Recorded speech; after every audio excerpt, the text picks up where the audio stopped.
Hello and welcome to the latest episode of the Good Dram Show with me, Chris Goodrum. Right, this afternoon we'll be doing a topical tasting. As you may or may not know, I was asked to judge or be a judge on the World Vodka and Gin Awards at the tail end of last year. So as the results were announced a few days ago, I thought, let's have a look at some of the contestants, shall we say. So what we're going to do is this afternoon we're going to look at, as you can see, 5 different gins, and 3 of these gins were shortlisted for the final in the traditional gin category, I should say. 2 of these weren't, or should we say didn't make it through to the final, but when I tasted a number of the samples for round 1, the other two that we have, I thought were, out of all of the, must have been about 13, 14 or so different traditional gins that I thought were the best 2.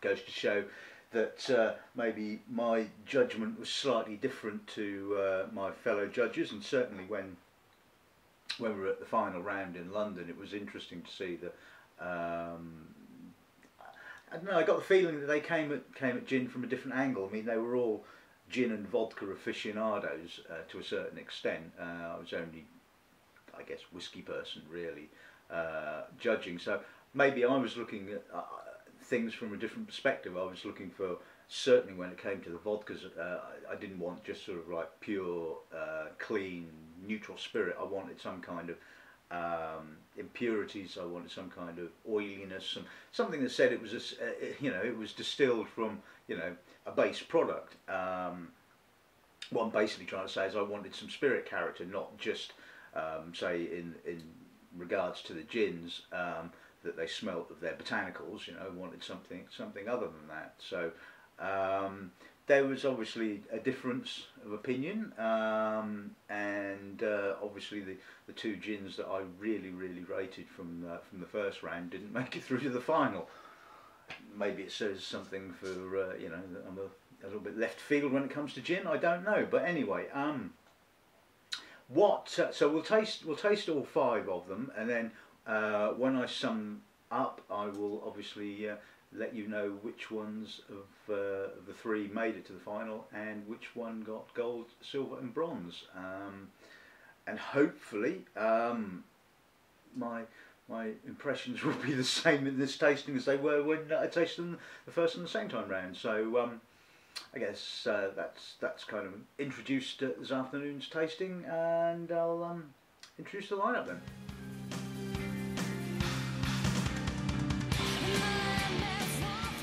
Right, okay, so here we have 5 gins. The first one is Hayman's London Dry Gin, bottled at 40%. Now, according to my research, the chap behind Hayman's gin is a chap called Christopher Hayman, who was apparently the great grandson of, I can't even remember right, James Burrough, who was the 19th century creator of Beefeater gin, no less. The botanicals used include juniper, coriander, and orange and lemon peel. So that's gin number 1. Gin number 2 is an interesting gin. It's produced, or should we say marketed or bottled by Masters of Malt.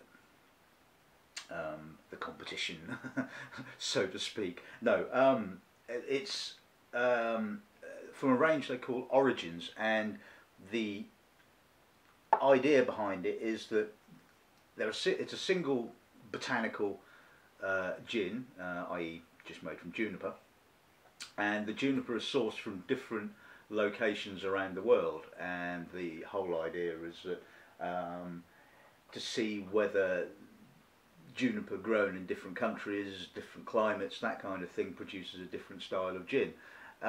This one is the Arezzo, or from the Arezzo region of Italy. And like I said, it's just purely made with juniper and English wheat spirit. Interesting little thing is when if you buy this from Masters and Malt, they send you a little bottle of botanicals, cold distilled botanicals to actually add to it if you want a more traditional rather than just a juniper based spirit. So that's number 2. Number 3, this is called Gilpin's Westmorland Extra Dry Gin, bottled at 47%. It's apparently 5 times distilled and filtered through ancient willow peat, no less. They use quite a number of botanicals, including juniper, obviously, borage, sage, lemon peel, lime peel, bitter orange, coriander, and angelica root. So quite a number of botanicals there. You would have thought makes for quite a complex spirit, but we shall see. Gin number 4. Now this is called the Elephant Gin, produced by the Elephant Gin Company. Kind of obvious, I guess. Now it's made in Germany, and the interesting thing about it is that they use 14 botanicals, a number of which are native African botanicals, such as African wormwood, baobab, devil's claw, and then apple, elderflower, and pine needles. The interesting thing is that apparently the 15% of the profits of the company go to support to elephant charities in Africa, which is you know, quite nice feeling when you buy the gin. And finally, the last one is called Big Gin. Okay, this is produced by a company called the Captive Spirits Distilling Company in Washington, USA. It was bottled at 47%, and is the brainchild of some chap called Ben Capdeville, who's apparently a 3rd generation distiller. Had a look on their website. It's kind of quite funky young people. You know, obviously really into what they're doing. So it's yeah, it couldn't find out too much about the what the botanicals used, apart from it seems to say that they use juniper and burnt orange. Whether they use anything else or not, who knows? But there you go. So that's this afternoon's little lineup, and like I said, we'll taste through them individually, and when I come to sum things up, I'll obviously let you know which one was you know, world's best gin.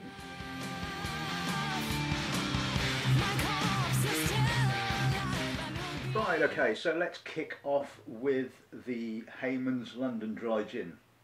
Like I said, bottle of 40%, and see what the nose gives us. That's a nice nose. It's fresh, quite crisp, quite citrusy.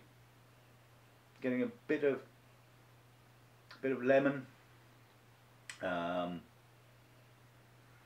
little floral perfumed note possibly.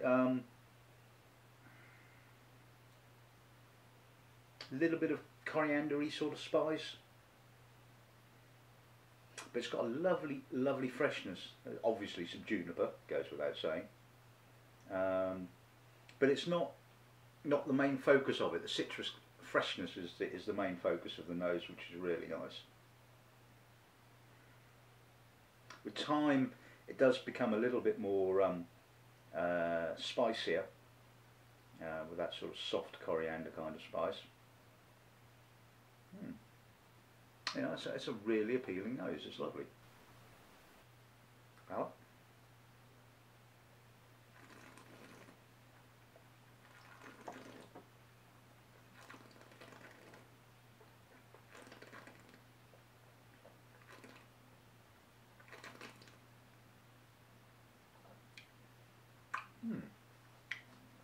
generous, round, creamy, soft, very, very citrus to start off with. It's got a real tart lemon character. Gentle spice, gentle juniper, but it's a real mouth-filling gin. Spirit itself has got this lovely creamy character to it, and all told, I think that's pretty well balanced in actual fact. So yeah, nice one to start with, I think.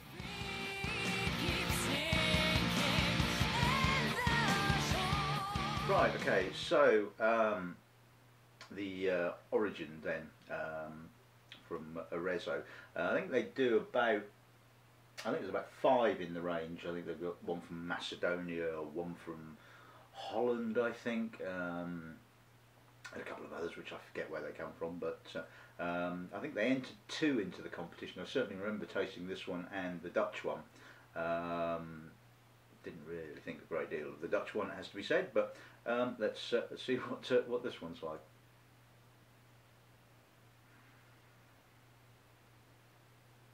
Big juniper, obviously, lots of juniper, a little bit soapy, quite sweet, full, has a fresh edge to it and almost citrus-like character, which is interesting considering that there is no citrus in it. But it's a bit sweet, it's a bit perfumed. It's just that soapiness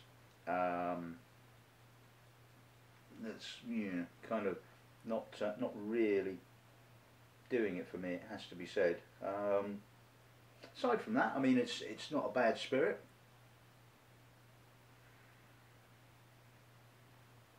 Like I said, I mean, because it's only distilled using juniper, there's not the sort of complexity that you would get with, you know, with a gin that uses a number of different botanicals. But yeah, it's okay. Palate.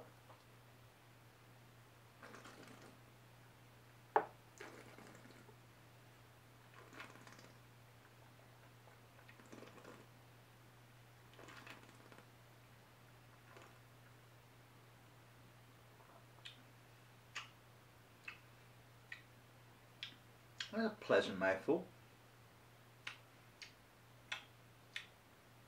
A little bit of a almost burnt spice finish, but again, no spice in it, obviously. Plenty of juniper. It's very full. It's you can tell that that's 46%. It's got quite a lot of alcohol, which gives it a kind of a sort of sweet sensation. A little bit of a perfume, a junipery character. It's all right, shall we say. Pleasant, straightforward, relatively speaking. Yeah, it's okay.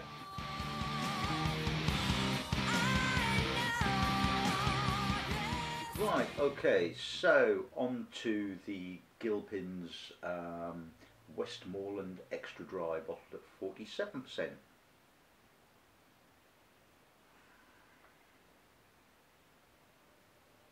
Very subtle, quite oily, a little bit of dusty spice, some subtle juniper.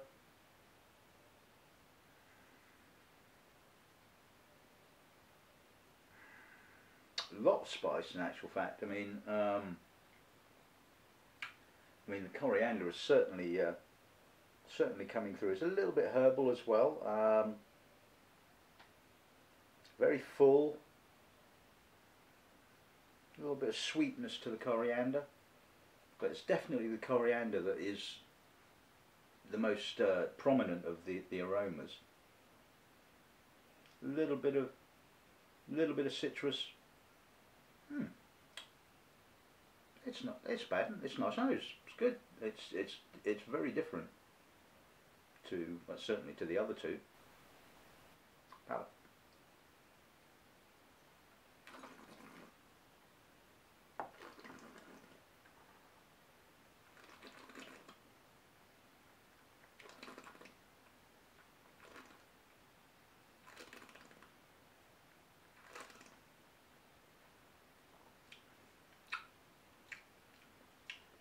That's quite complex.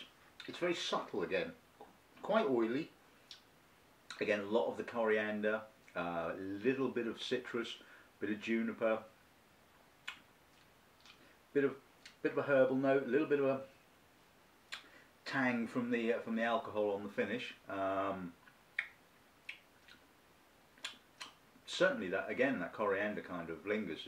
It's very dusty, quite spicy, lovely intensity. You know, I think very, very different to the Haymans, but you know, interesting spirit. Really quite enjoyable.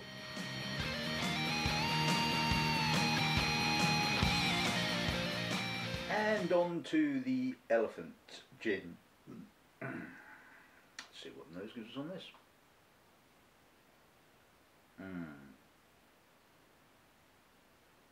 Lots of citrus, lots of orange,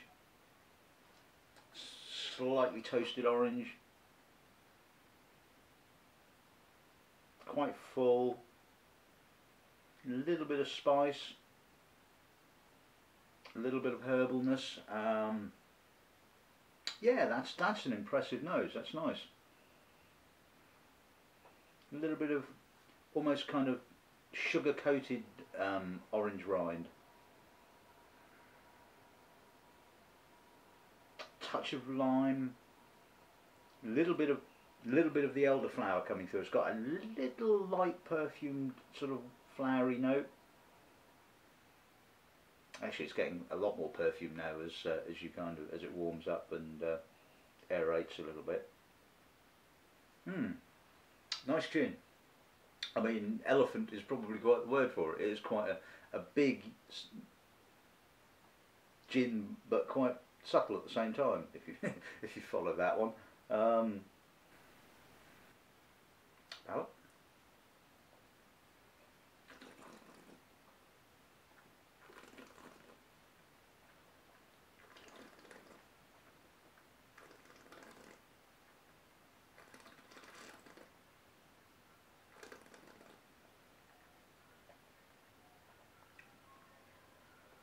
No, it's a complex gin. It's quite oily, got a lot of spirit character, which is what I really liked. Some orange, a bit of lime, a little bit of dusty spice, a little bit of woodiness, some lovely citrus and lovely orange. Quite a dry, slightly woody, slightly tart finish. I imagine something like that would work quite well with tonic, because the tonic would possibly sweeten it a little bit, maybe. But it's got a lovely intensity. You really can feel the spice and the citrus on the aftertaste. So yeah, that's really impressive. Like that, I really do like that. That's nice.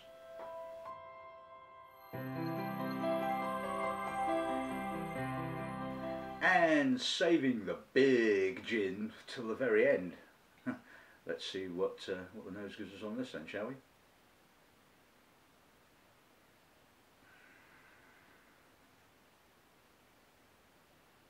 Oh, do you know, that is a lovely nose. Yes, it's big, it's smoky, it's citrusy, oily, pungent.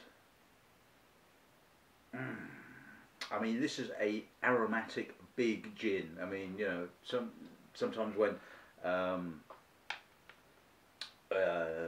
companies, you know, call their things monsters and big and all that kind of thing, and you taste them and you think, no, not quite certain about that one. But this definitely is a big gin. A lot of juniper, a lot of almost kind of green cardamom-y kind of notes, some soft spice, very clean, but has an oiliness to it as well, a bit of spirit character, which is, I find, really appealing. And smoky as well. Did I mention the smoke? Yeah, it's smoky. It's lightly earthy. Palate.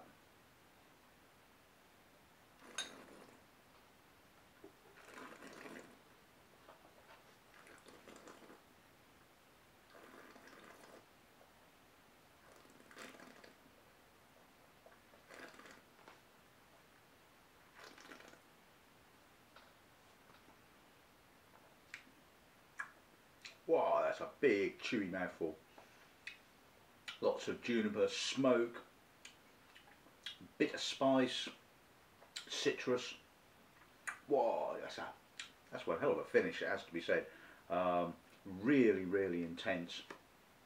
Slightly oily character again, but lots and lots of not unpleasantly bitter spice, because there's a nice slightly orangey sweetness that kind of balances up the bitterness. Really expressive, really interesting. I really like that. That's a big gin, but it's not one-dimensional at all. It's really complex. That's a fantastic spirit, if you ask me.